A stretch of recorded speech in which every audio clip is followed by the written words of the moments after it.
benefits, and nobody's in those positions, so I am recommending that we cut 20 of them. I do know that there's going to be an effort to cut them all at some point, but I'm only going to recommend 20 at this time. Should we hear something from the Commerce Department to see, you want to tell us about the FTEs that she's talking about? David Sofer, Legislative Policy Director, Department of Commerce. I'd actually like to yield to Sherry Renfro, our Chief Financial Officer. She might be able to best speak on the FTE situation. Okay, go ahead. Hi there. I apologize. I couldn't hear over on the web what the question was. She is, Senator Tyson's proposing to do away with 20 FTEs that are outstanding, I believe, of the, how many did you say, 47? And I just, it's something we didn't talk about, this a little new to me, so I thought maybe we get a clarification by the agency, if this is something they're already doing or, what their plans are. The 47 unused FTEs, that was a number that was provided. I mean, we currently, let me look at one thing real quick.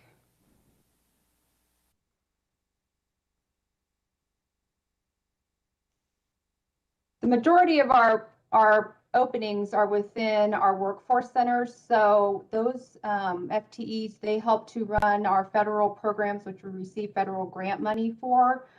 We are currently in the process of filling a lot of those positions. And at this time, we don't have any plans to reduce any of the FTE count because those positions are needed to help staff our workforce centers and as well as AJLA. Hey, go ahead, Senator Tyson's got a comment or? Several comments. These positions have been open for 2 years, 41 of them. 7 of them was increased this year. They're not being filled. And we've heard over and over from the department how excellent they're doing, how wonderful they're doing. So, and for the new senators, they may not realize it tends to be a way to game your budget. You increase your budget by having positions that you don't fill, so you get more money, and then you can use that money wherever you would like because you don't fill those positions. So I'm recommending that we take 20 of those positions, and we're leaving 27 of them that have not been filled for 2 years. Senator O'Shea. Thank you, Mr. Chair. That's good to know, being new, but I guess I would want to ask Department of Commerce, why haven't they filled those positions? Thank you. You can, I mean, they say they intend to fill them. If you want to repeat what you said, what was her name? Cheryl? Sherry. Sharon? Yeah. Sherry. Yeah, did you hear Senator O'Shea's question? Right. So a lot of those positions, like I said, I mean, some of them are for AJLA and they are quite technical positions in the, IT area. So we are trying to actively recruit. However, it's hard to find, people that are willing to maybe come to the state at a certain rate, whereas they can go out to the private sector and make more. But I know we are actively recruiting for those positions, which may take a little bit. That's why they've been open for a lot longer. That answer your question? Any other questions, Senator Holland? Hey, Mr. Chairman. So if the department could follow up on that a little bit. You said a lot of these positions are with, you just say the workforce development centers? They're in our workforce centers throughout Kansas, yes. When we say our workforce centers, are those workforce centers, are they involved in the training of either underemployed or unemployed Kansans, or Correct. what are these workforce centers?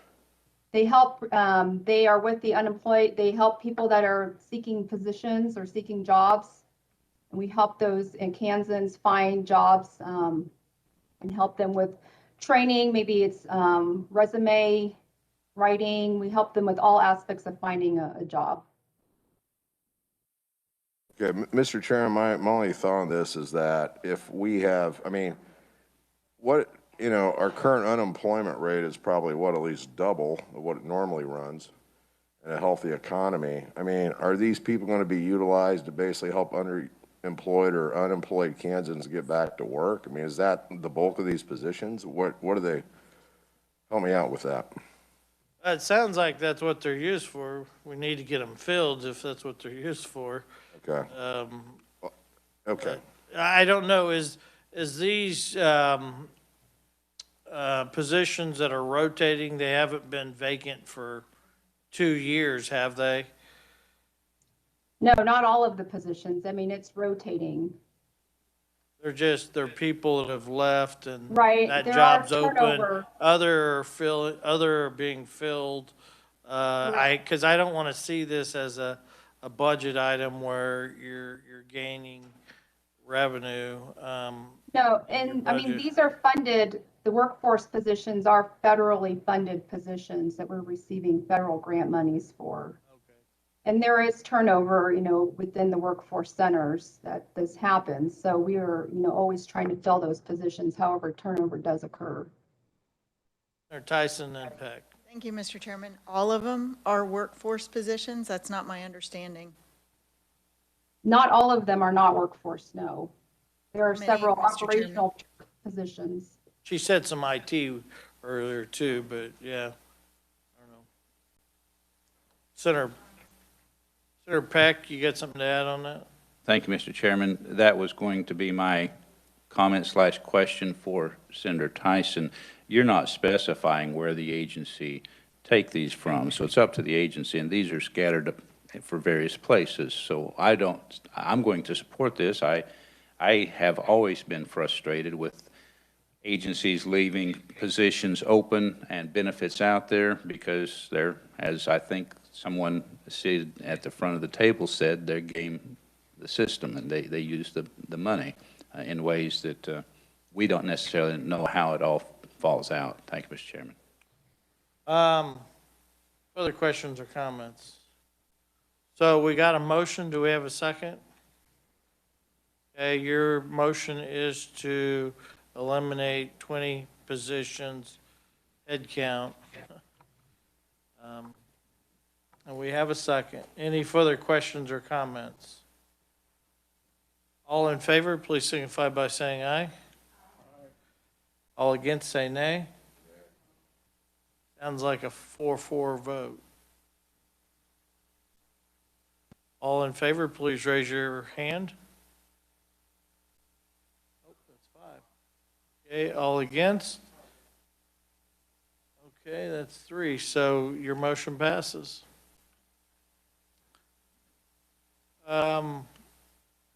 Senator Schwab. Okay, Thank you, Mr. Chairman. The next motion is out-of-state travel.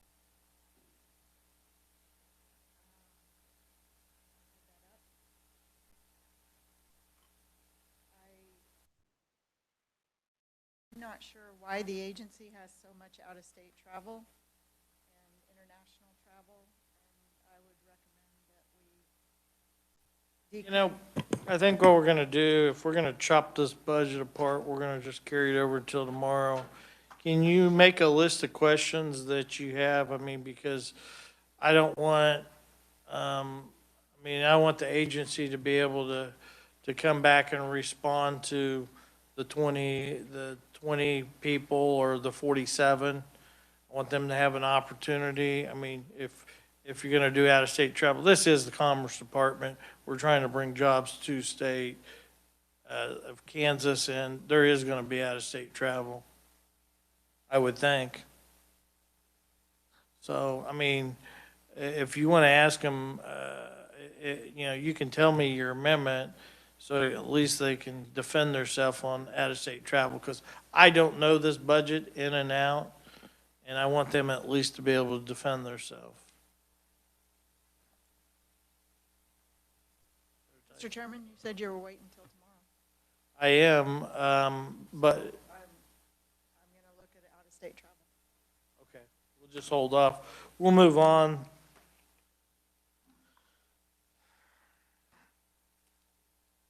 To the USDA, an overview from them. Deborah?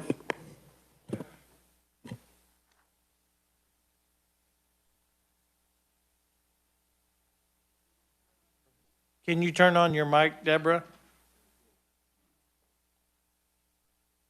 Is that better? Yeah, that's better.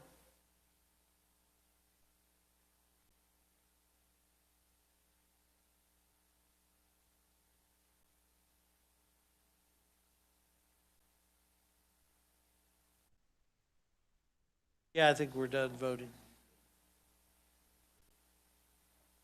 Deborah, or I can't hear you, so you either got your mic off or need to turn it up. On there.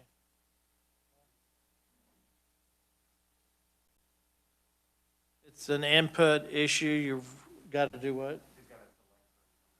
You got to select your internal mic from the WebEx.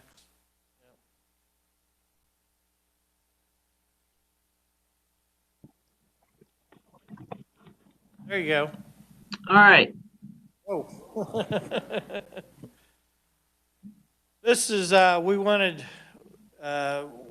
we're glad to have you. I mean, we've been hearing unemployment stuff all week, but we had these guys on the schedule, and they're very busy, so it's kind of in the middle of our hearing. I hated to do that, but we wanted to get the USDA in here to talk about some of the programs they have for rural housing.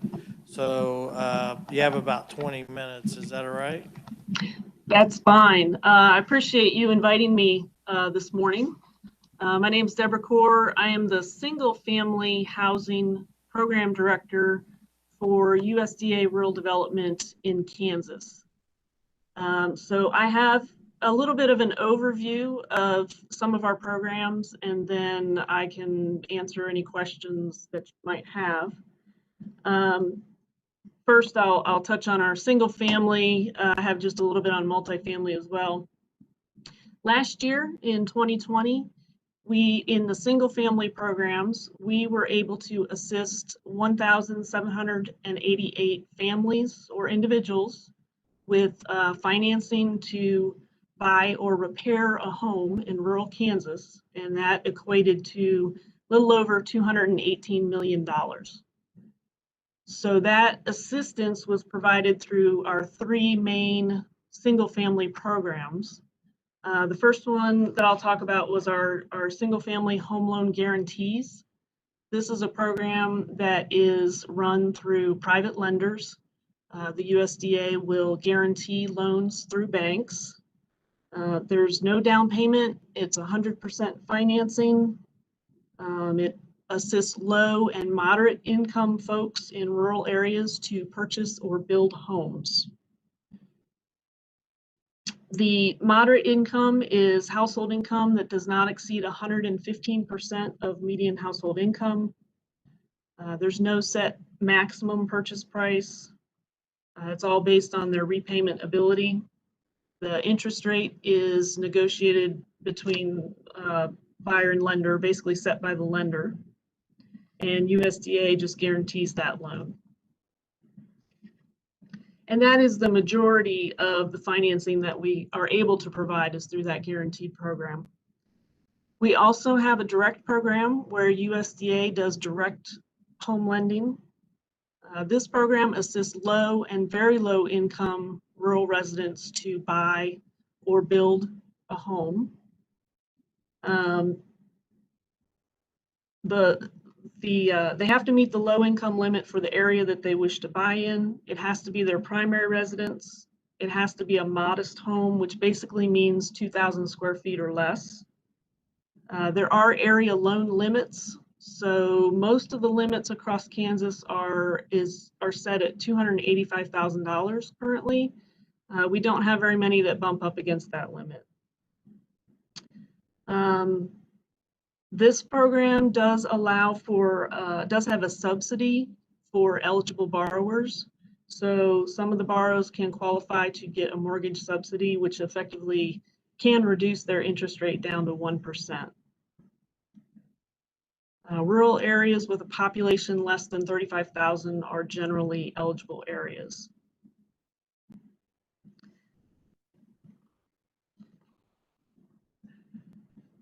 The interest rate. You got some programs that are in other states too. I don't know if you've looked at them, like Iowa. What was that program called? Where it helped with down payments, I believe. I'm Have sorry? It looked it was with down payments. It helped people get their down payments. There's some other programs. We want to look at what you don't have in Kansas that maybe some of the other states do have. Okay. We do not have a down payment assistance program. Generally, our programs don't require a down payment, but we do partner with the first-time homebuyer programs through KHRC, through Federal Home Loan Bank. They can provide some down payment assistance. That might be what we're talking about. Yeah, looking at doing. Okay. So, yeah, there are some other partners out there that can provide down payment assistance, and we do partner with them, but we don't offer that particular program ourselves. Okay. Yeah, if you can provide, maybe just give us some background on some of the programs you have, just shoot it over to Michael or our research department, that would help out. We're trying to look for some different things to try to create some new incentive programs here in Kansas for rural housing and housing across the state, and try to get a little creative. Work with you guys as a partner. Sure. I've got some fact sheets that I can send over that has this information about our various programs for purchases, repairs, all that kind of thing. We do have a housing preservation grant program that can focus on one community or whatever communities apply. It's kind of similar to the CDBG program where you can put repair money into a specific community. We have that. And I can send information on that. Any of them programs like that, we're probably, once we get past the next couple weeks and turn around, if we have some time, we'll start working on some of them programs. But we're really interested in what kind of funding we can bring to the rural areas in Kansas, and try to make it more widely known to the cities and the counties. Are you most interested in single family, or are you looking at single family, multifamily, community facilities, both? Everything we can. Okay. Yeah. So. Okay, I can get you information, and I know Dylan mentioned to me the Iowa interest you had in Iowa and Nebraska and what they were doing. I've reached out to those program directors to see if they have anything that they're doing different than what we are. I haven't heard back yet. So if they've got anything innovative going on, I'll share that with you. Okay. Any of the committee members got any questions or comments? Yes, Senator Stephan. Thank you, Chairman. On these down payment free homes, what kind of repossession rate do you run through the years on those? That's a good question. Our overall delinquency rate is typically, well, it's kind of off right now because we're not doing foreclosures, but it's typically fairly low. I mean, you're talking below 3% typically on our delinquencies. We do end up going through foreclosure, of course, on some properties. I can get more information on that for you. Right now, we're under moratorium, so our current statistics are not what you would normally see. Yeah, it'd be really interesting to see what that rate is and how long people have been in some of those homes, and just some data on the borrowers and how they've made it through the years would be real worthwhile. Yeah. It's, you can go on USDA, single family, multifamily, and farms, and you can pretty much see the houses that are up for sale across the state or in your county? Well, no, these are foreclosures, I'm guessing, stuff that they're selling. You know, and I periodically look at that. And, I'm always looking for real estate, but, you know, it's really not as bad as you would think. I mean, I think HUD and all them are much worse. So, but you ought to look at it sometime. And, yeah, so. Yeah, in our direct program, we have some tools that we can use. We try to work with the borrower. We don't jump straight to foreclosure. We've got some tools we can use to work with borrowers to try and allow them to keep their home and catch up on their payments. So that is one of the benefits of a direct loan with us. Well, I just, you know, want to say we want to work with you and we want to create more opportunities in the state, and hopefully in the future we will be able to do that. I don't Okay. know. Thanks. right. If there's no further questions, we appreciate you testifying. Thanks. All right. Thank you. Okay. Okay, we'll get back to Senate Bill 177. We'll go to the opponents. Jake Miller.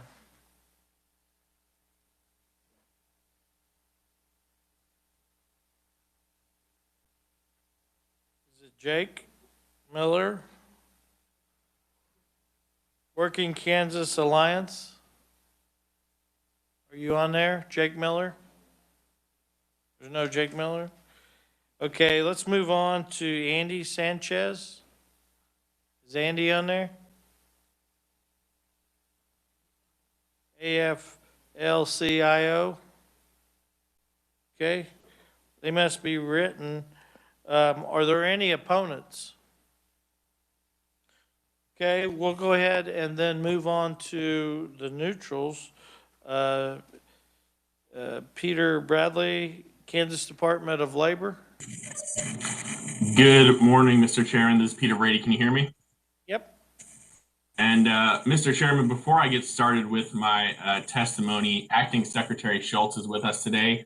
And with your permission, would like to briefly introduce herself to the members of the committee. Love it. You go ahead.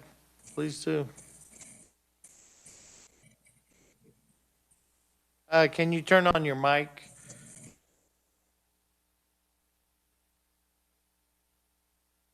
We still can't hear you, Acting Director Schultz. Secretary, actor.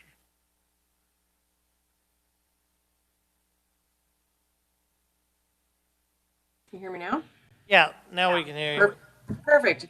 Well, good morning, Chairman, members of the committee. Thank you for allowing me to take just a couple moments of your time this morning to introduce myself.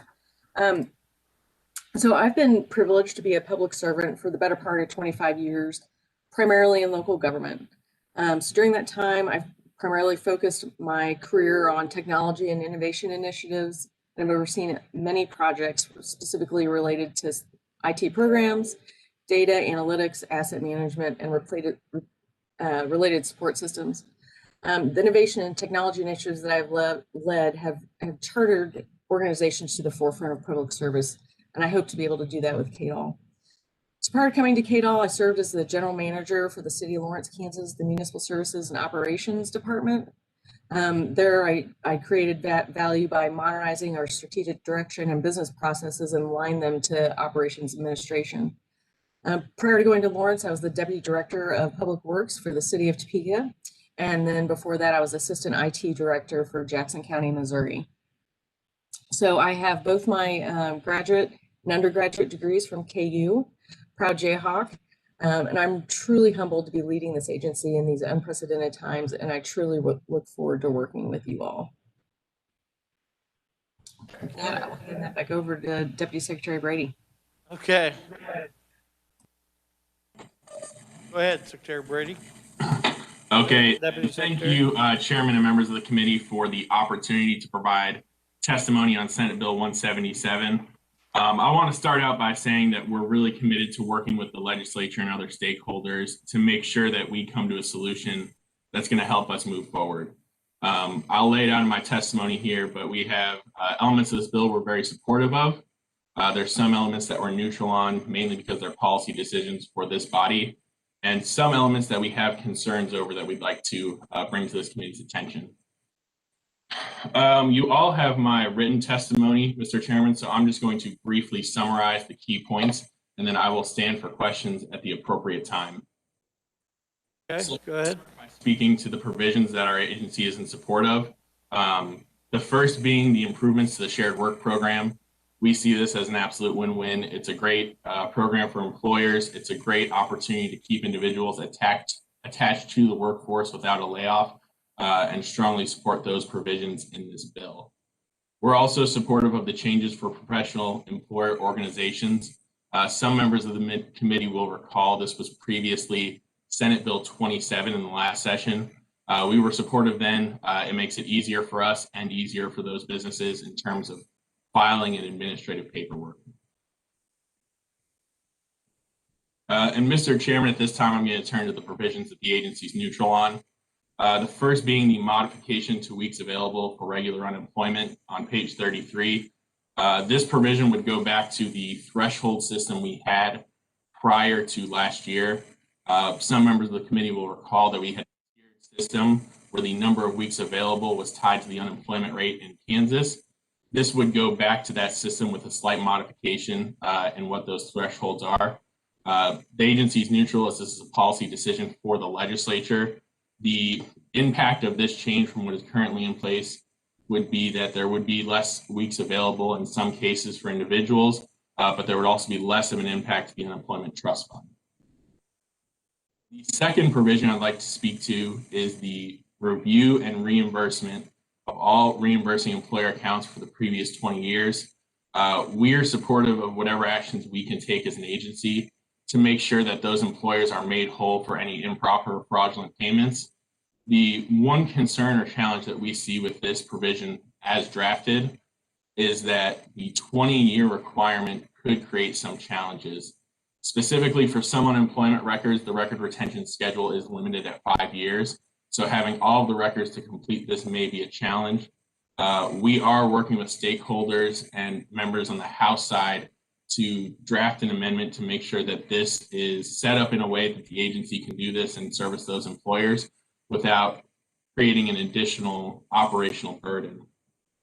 As I'm sure many members of this committee can appreciate, we have a limited number of staff who have the level of experience to review these notices and do this work, and they are all working at full capacity right now to ensure that we're reviewing claims for fraud, servicing employers, and paying claimants.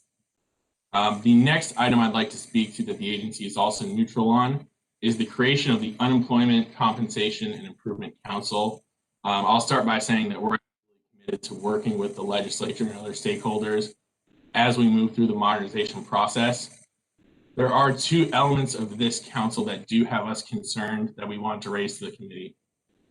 The first being that this council is drafted in the bill has very specific technical requirements laid out in the language of the bill.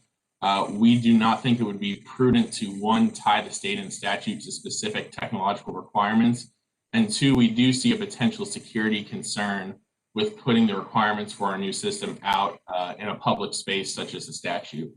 The other item we wanted to bring up related to the council, Mr. Chairman, is we want to ensure that whatever is in place is a tool that will allow the state to accelerate our progress towards modernization.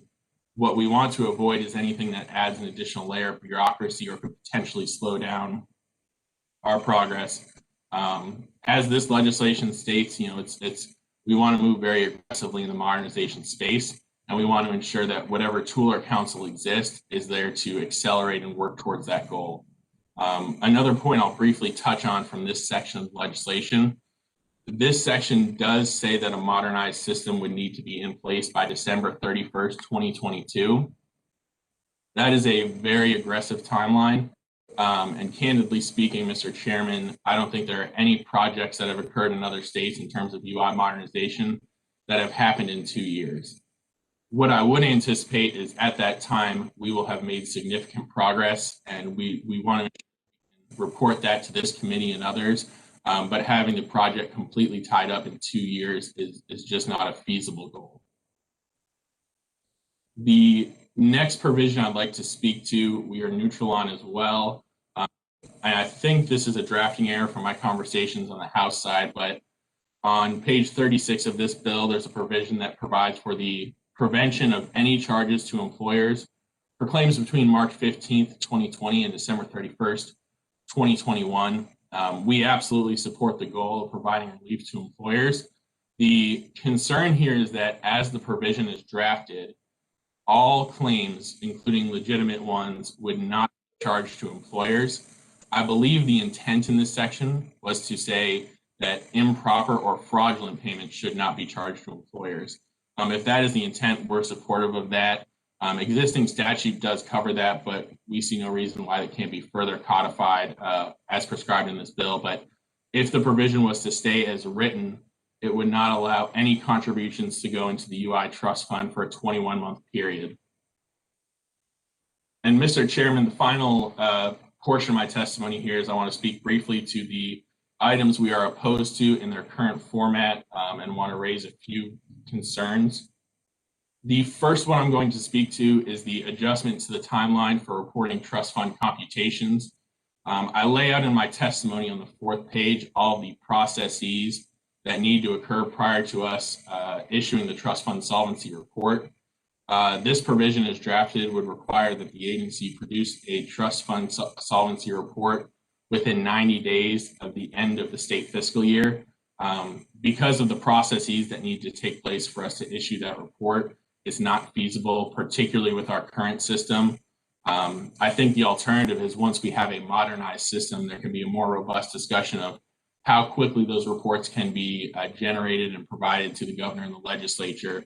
But with our current system, until we modernize, that 90-day time frame just is not feasible.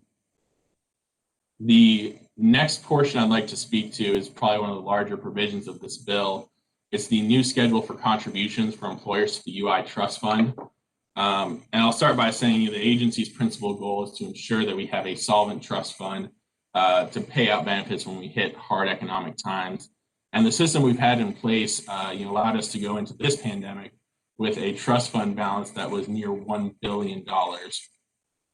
And I won't walk through my entire testimony. Our Labor Market Information Services Director, Angela Berlin's on the call as well to answer questions specifically to the numbers, but I think the graph on page 5 speaks to our concern with the current format.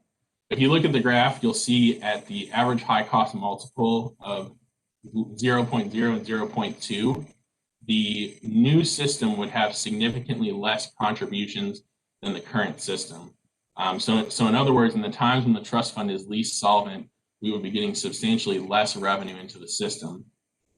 On the flip side, when you look at the average high cost multiple of 1.3, where the trust fund would be most solvent, employers would be paying slightly more under this proposed system than the current system. So that is our principal concern really, is that in the lowest solvency periods, we would not be getting enough contributions to keep up with replenishing the trust fund. I'd also note too that the less contributions we're receiving in times when we're less solvent, the longer we would stay in the higher tax brackets for employers, as it would take us a longer period of time to get the contributions to get back to a more solvent level where those tax rates start to drop again. And Mr. Chairman, the final component I want to speak to is page 64 of this bill. It's a change to benefit charges to address improper and fraudulent payments. The challenge the agency has with this section is that, as proposed, the legislation would use state general funds or other funds made available to replenish the UI trust fund for improper or fraudulent payments. The reason this proposes a challenge for the agency is that for improper and fraudulent payments, we have collections methods that we use to collect those overpayments or fraudulent payments that have gone out and put that back in the trust fund. So to provide a very brief example, if claimant John Doe was overpaid $1,000 under this bill, $1,000 would be put into the UI trust fund from a source such as the state general fund. But at the same time, the agency would be pursuing overpayment under our normal structure. So we could set up a repayment plan, for example, and that claimant would repay that $1,000 and it'd go back into the trust fund. So in the scenario I just described, $2,000 has now been collected and put into the trust fund for a $1,000 overpayment. So in addition to that kind of challenge and not being coordinated with existing processes, we do believe it's possible that the U.S. Department of Labor will raise a conformity issue with this provision as drafted. With that, Mr. Chairman, that's the last section I wanted to address. I want to thank yourself and the committee for giving the agency the opportunity to testify on this very important legislation. I also want to note that Senate Bill 177 is a very large bill. It touches many aspects of the unemployment system. And one of the processes that occurs anytime legislation is filed in a state is the U.S. Department of Labor will do a conformity review to ensure that that legislation is in compliance with federal unemployment law. That happens for every single bill. We knew this was a large bill. We knew it was important, and we knew we wanted to move quickly. I asked the U.S. Department of Labor to review this already. They are doing that review now and expect to get an analysis to us in the near future. And they will tell us if their opinion is that there's any conformity issues with federal law. But thank you, Mr. Chairman and members of the committee, for the opportunity to provide my testimony. I will stand for questions at the appropriate time. I also have Deputy Secretary Flashbarth, Angela Berland, who I mentioned earlier, and Laurel Searles from the Unemployment Program to assist me in answering your questions. Questions? Senator Dahl. Thank you, Mr. Chairman. I got a couple. Senator Tyson has a proposed amendment to cut 47 full-time positions. What impact would that have on? Can you answer to that, or could the acting It was 20 chair? positions of the 47 that are vacant. Some of them I were. understand that, but what I'm trying to do is, I mean, if they're not doing anything, you know, that's very reasonable. I'm just wanting to know what the impact would be. And Senator, just a point of clarification, was that out of Department of Labor or Department of Commerce? That was out of Department of Commerce. Okay. All right, just one other question. This changes in employer contributions is written in the bill. Will that be enough to cover the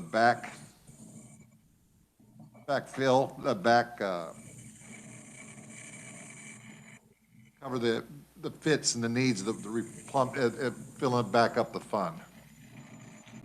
And Senator Dahl, I'll speak to that briefly. I'll also let Angela jump in if she has anything to add, but that is our main point of concern with the structure as written in this legislation. Again, I think that graph is helpful because we know that we will be in the lower solvency levels while we're in the process of replenishing and rebuilding the trust fund. So you'd see on that graph under the new system, we get substantially less in contributions coming into our system than we would under the existing contribution schedule. So it would take a longer period of time to replenish. The other portion to consider here is that you know, it's very feasible that there will be an elevated level of unemployment for the foreseeable future. So we may be paying out more benefits than we would in a low period of unemployment. So those are the concerns we have with this schedule. Angela, is there anything you want to add to address the senator's question?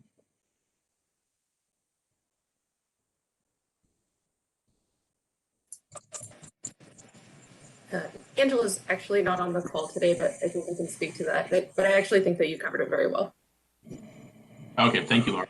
You're welcome. You have a follow-up, or you good? Just one more question, if I Go may. ahead. In this bill, there's these tech requirements.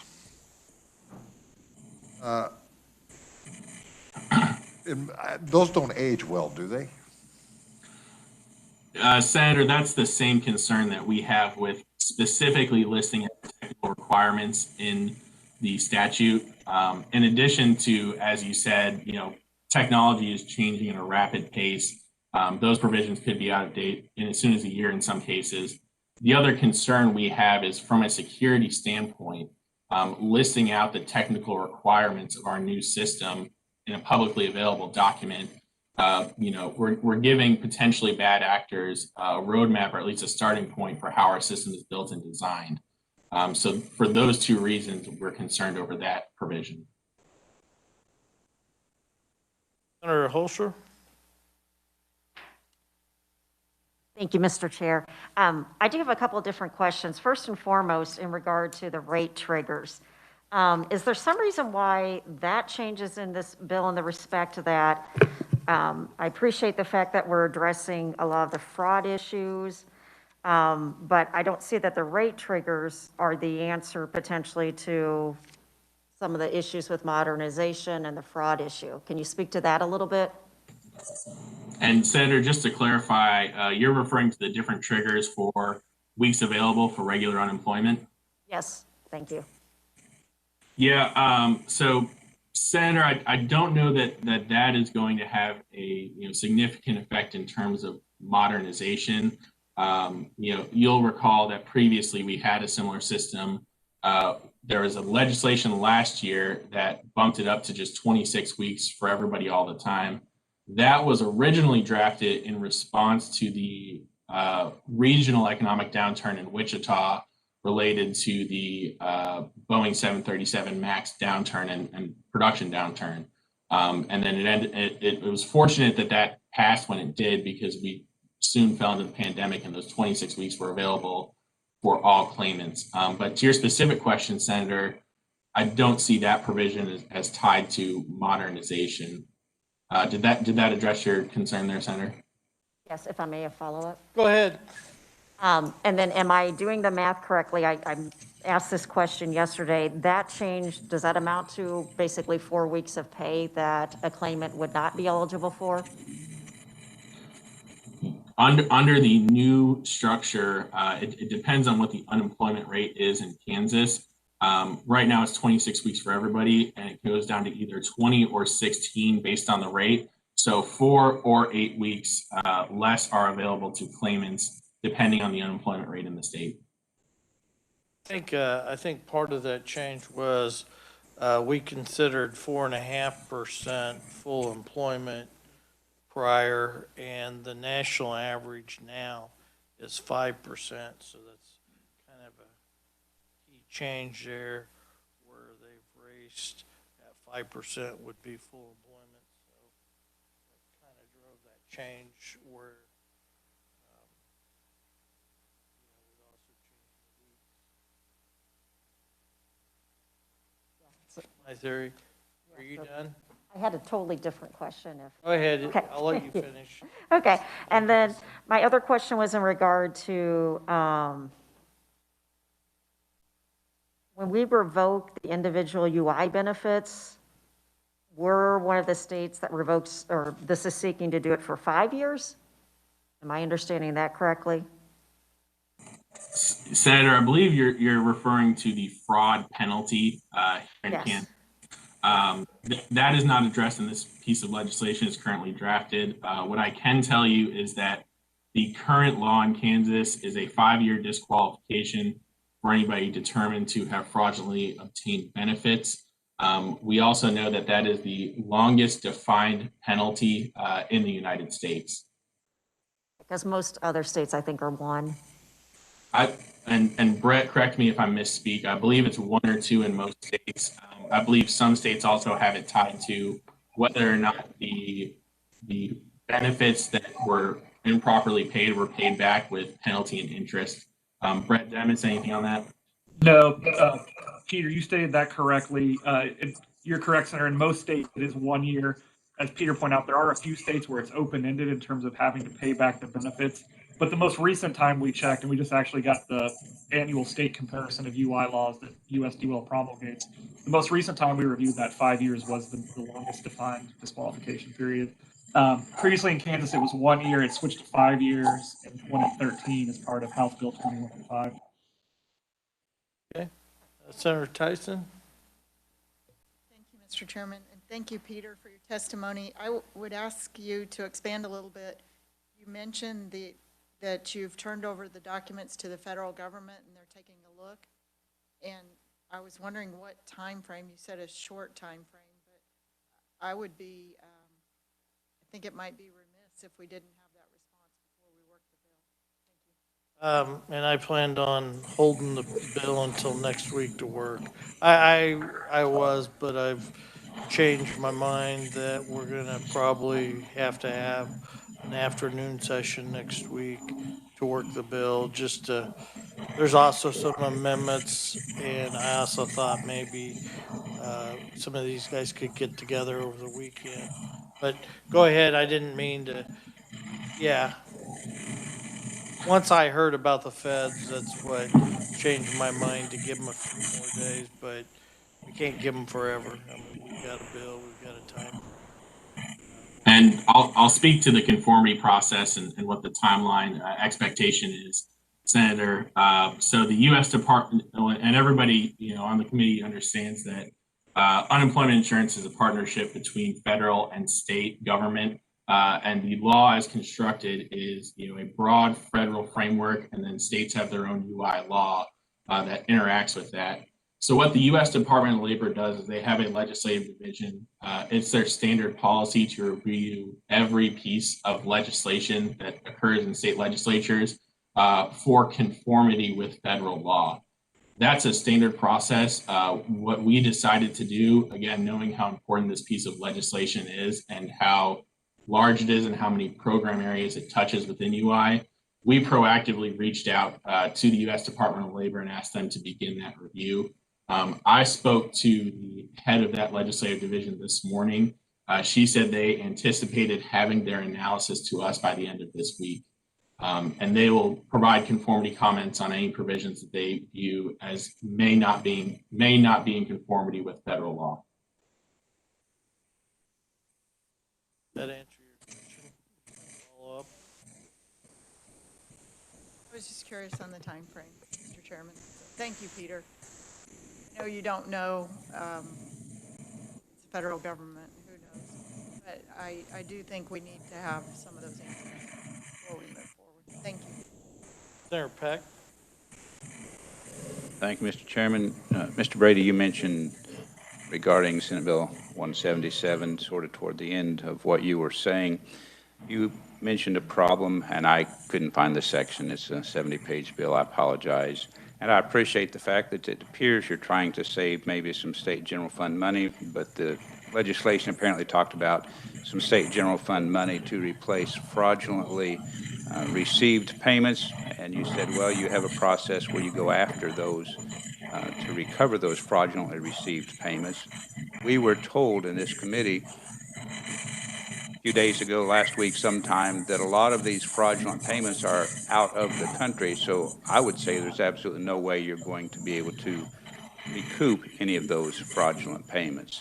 So I'm not even sure how to ask my question, but how should we be able to replenish the fund without really striking our job creators with a significant unemployment tax increase? Yeah, Senator, that's a really excellent question. And I'm going to break it down into two pieces here, and then I'll ask Brett to jump in and expand on anything that I didn't fully flesh out. I'll start by saying that when we talk about improper payments, we're really talking about two categories of payments. Category one would be overpayment of benefits to a legitimate claimant. So for whatever reason, whether or not the claimant answered something incorrectly on their application or the system through some technical error made a larger payment than intended, someone could have a UI overpayment. In those cases, if it's not through the fault of the claimant or it's not something they intended to do, we work with that claimant to set up a repayment plan, and then we have other tools to pursue collections as well. So that's one category of improper payments. The second category, which is the larger category, and I think what you were speaking to, Senator, is fraudulently obtained unemployment benefits. That collections process is part of our special investigations team, working with local, state, and federal law enforcement agencies to pursue these bad actors and pursue collection of those funds. And Brett has a little bit more experience in this space, so I'm going to ask him to speak more directly to how that, how we anticipate that playing out and what that process looks like. Yeah, so, and it's an excellent question, Senator. There's a couple things at play in terms of collection. The fraud that we're seeing is a little varied. We know some of it's localized. We know some of it's across state lines. And as you point out, some of it is potentially international in nature. We're going to be approaching this on every front. There's collection tools in place where we can identify specific actors, where we can seize their federal tax returns under a program called the Treasury Offset Program. In terms of some of the large scale, maybe more sophisticated fraud, I don't want to go into too granular detail at this point, but as part of the cooperation with federal investigations, I think we are going to try and be focusing as much as possible on the banking system and try and identify assets where we can reclaim them from banks when appropriate. Again, I don't want to go into too much detail on that at this point in time. In terms of replenishing the trust fund, I can say, and there's been a couple of really good questions from members of the committee today on, is this going to be enough? What's the appropriate levels? The House version of this bill is a little bit ahead of where the Senate's at. We have been engaged with some very detailed conversations with representatives from the business community who are involved with this legislation, as well as Representative Johnson on the House side, House Commerce, really having a lot of conversation, exchange of data in terms of using this as a baseline, trying to figure out where that solid point is, where we're not overly burdening business. At the same time, we are ensuring we have a stable supply of revenue to make sure the fund's back to the levels we would all want to see. So we are definitely willing to engage with the business community of this committee as well on those conversations to make sure we have a nice, steady, fair, equitable tax structure forward that'll make sure the trust fund is back in a solvent state. Chairman, just briefly for the Department of Labor, can you provide us any type of assurances or relief or something we can pass on? We have people that are in extreme difficult situations because of no unemployment payments. Is anything, any movement or any progress being made there? Anything we can pass on? Because it's heartbreaking, some of the stories we're starting to hear from persons who are entitled to benefits, but they can't receive them because their name has been flagged as fraudulent or some other situation. And I realize this is sidetracking, Mr. Chairman, from the bill, but I thought since we had labor here, I might just ask if they could provide us anything that we could tell constituents, because it almost appears to me that I don't have anybody that's getting a relief. Thank you. And Senator, I can speak to that. I'll start by saying that what we announced last week is on schedule and that the extensions of the PEUC program are going into place this week to begin paying claimants that exhausted the CARES Act version of that program and then the extension that was signed by the Continued Assistance Act. We are on schedule with getting that extension implemented this week. From what I have seen, that is something that is impacting a lot of claimants. So that is moving forward. The other component that I'll just very briefly touch on, because I know we've spoken to this committee about it before, is we did launch the Okta system with ID proofing through LexisNexis. That has been a game changer in terms of fraud detection and stopping those things from getting into our system.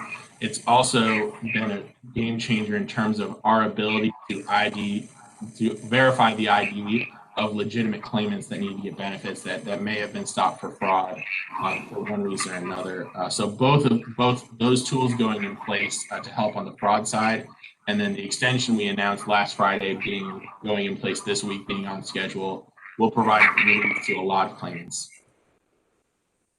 Well, I appreciate that answer, but these are individuals that have told me they have been approved in the past. They just haven't received payments for several weeks, and they don't understand why that is. And maybe I need to visit with the agency outside of committee or something, Mr. Chairman. But it's been a challenge for Kansas citizens.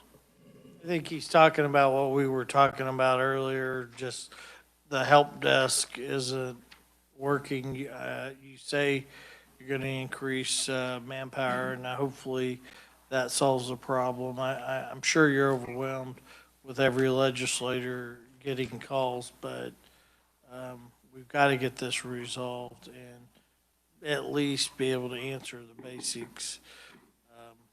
But are there further questions? Senator Tyson? Mr. Chairman? Go ahead. Yeah, State Senator Thomas, thank you. I had a couple of questions about the fraud aspect. And I know both from a personal standpoint, as far as hearing from constituent businesses. I mean, there's different aspects of fraud in play here, and I'm trying to get a sense of, I guess, from the department. There's one aspect of fraud where basically we have people basically stealing personal identification, and so those are obviously fraudulent claims.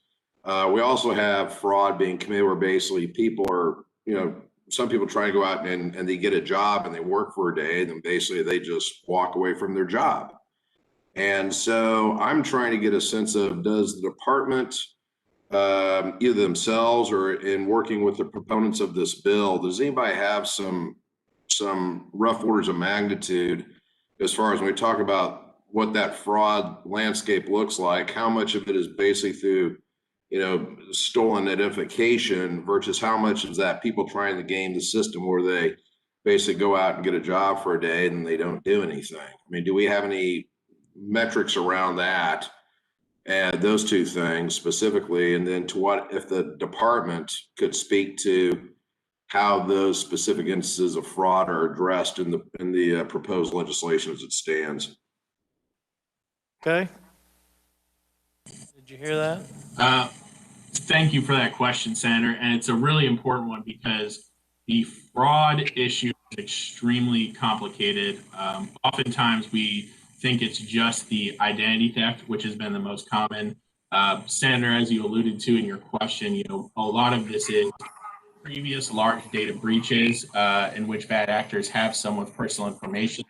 And because of the new programs created by the CARES Act, victimize those individuals by attempting to file unemployment claims in their name. I would say that is still the largest category of fraud, that ID theft category. But we do see the more, I guess, pre-pandemic, what I'd call traditional unemployment fraud, where someone is who they say they are, but they are attempting to defraud or the system in some capacity. In those cases, it becomes an investigation for a special investigations team where they will look at documentation or the facts of the case, and they will make a determination on those individual cases. But I would say that as we sit here today, the fraud that we've seen throughout the pandemic has been much more skewed to identity theft, not to say that the other kind is not occurring. To answer the second portion of your question, Senator Holland, I don't believe this bill does anything specific to address either of those types of frauds or combating them.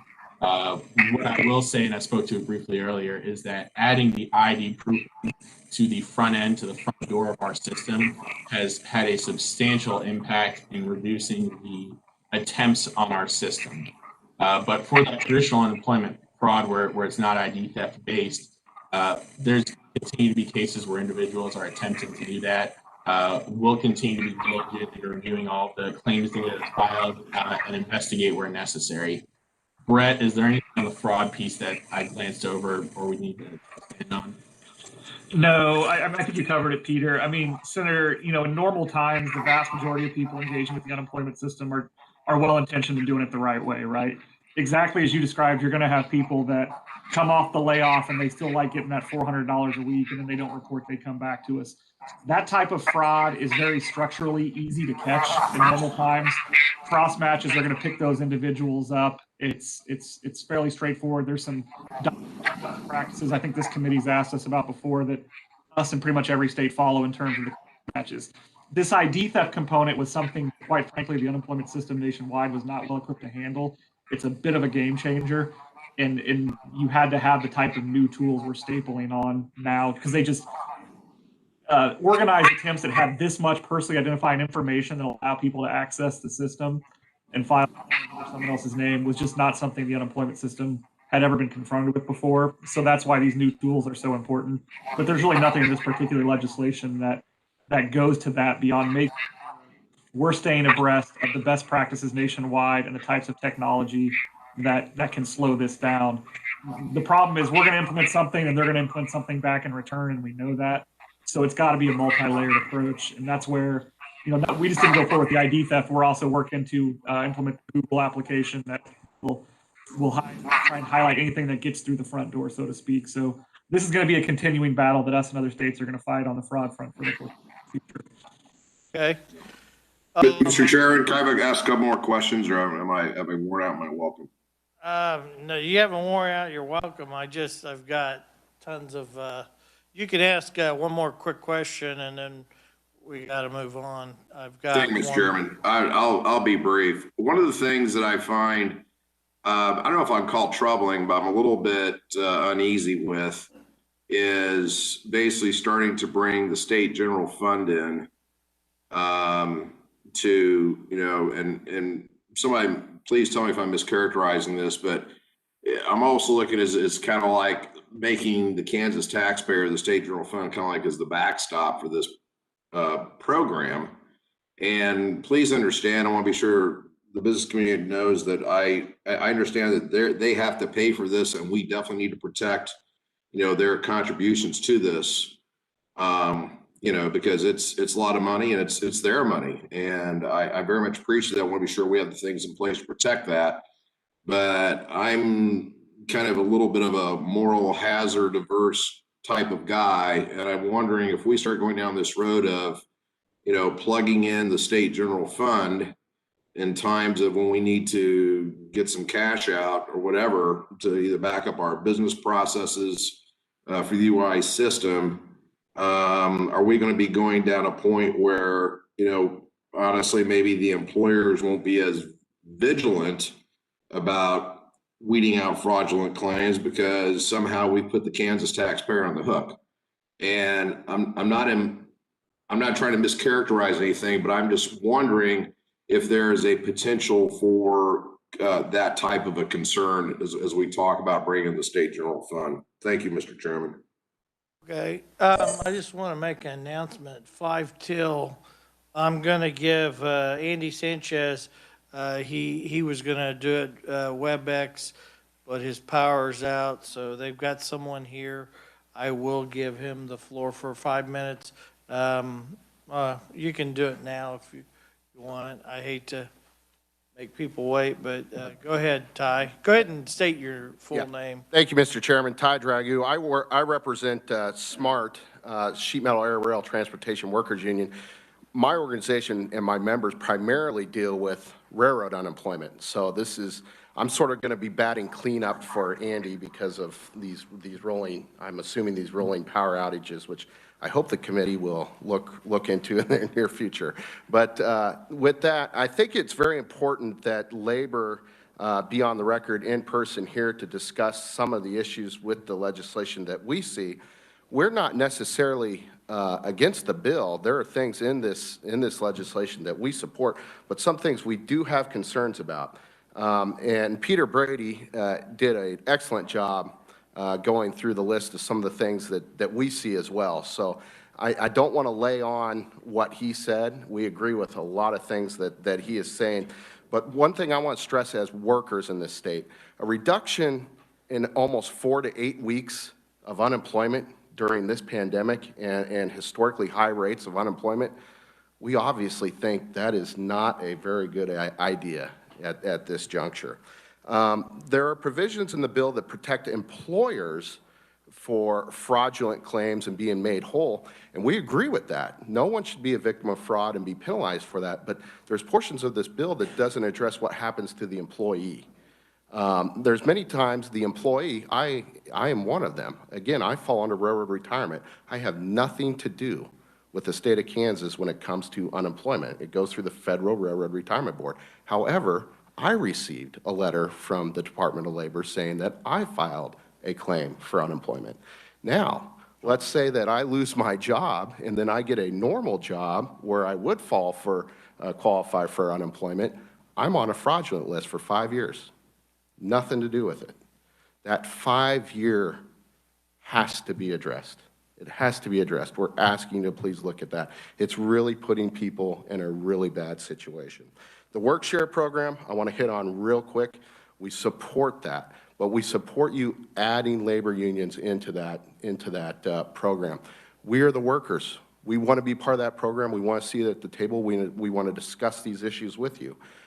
So again, lots of things in the bill. I think Senator Peck, you said it well. It's a 70-plus page bill. There's a lot of stuff in there. We're asking the committee to look at some of these things, look at our written testimony, think about some of these issues. And with that, I know this has gone on for a long time, but I thought it was important that labor be on the record. And with that, I can stand for any questions, but by no means am I the expert on state unemployment. Now, if you want to talk about railroad unemployment, I'm your guy.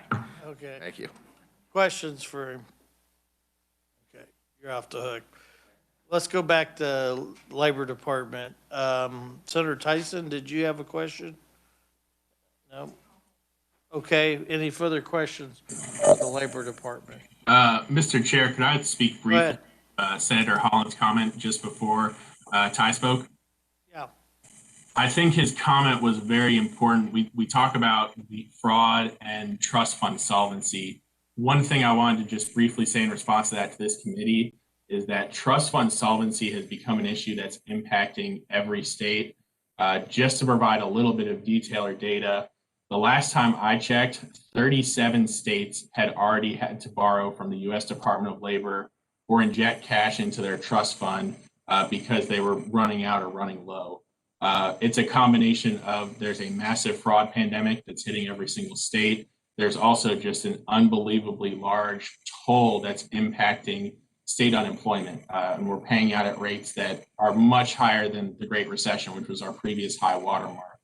Additionally, there were 4 or 5 states that entered March of 2020 that were still paying off loans from the Great Recession to the U.S. Department of Labor. All of this is to say, and I think the committee understands that trust fund solvency is an issue of importance to employers here in Kansas, but frankly, it's at this point a national issue. Every state is getting to the point where they have gone insolvent or are getting closer to each day. Through the National Association of State Workforce Agencies, which is our national group, we are lobbying Congress to consider that in future stimulus packages to find a way for the federal government to help states address this issue, because it's not something that's just impacting Kansas. It's something that's impacting every state at different magnitudes. I just wanted to provide that context for the committee. Sure. Really great questions from both Senator Peck and Senator Holland. Well, and I think it would state that, what we did 15 and 13, really, we did a pretty good job of protecting the trust fund. If we wouldn't have had the fraudulent activity, the trust fund would have been probably one of the most healthy in the country. But, okay, let's, Senator, Senator Stephan. Yeah, thank you. Yeah, I'm a little confused there. What the insolvency of other states back in March has nothing to do with what's going on here.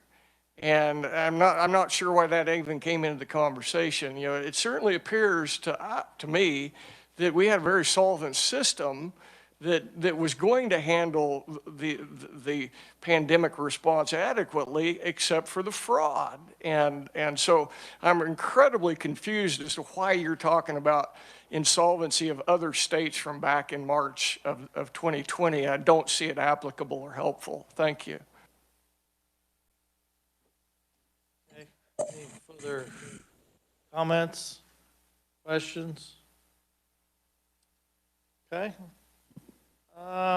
I think our next step forward, I'm going to ask you guys, as I already have, I'm going to try to get a room, talk to Dylan down in research, and I'm going to try to get the proponents of the bill, try to get everybody together, see if we can't work out some of the differences behind closed doors. Sounds like the House has done quite a bit of that, so maybe we can bring one big amendment that covers 99% of the changes that need to be changed. So that's my plan for tomorrow.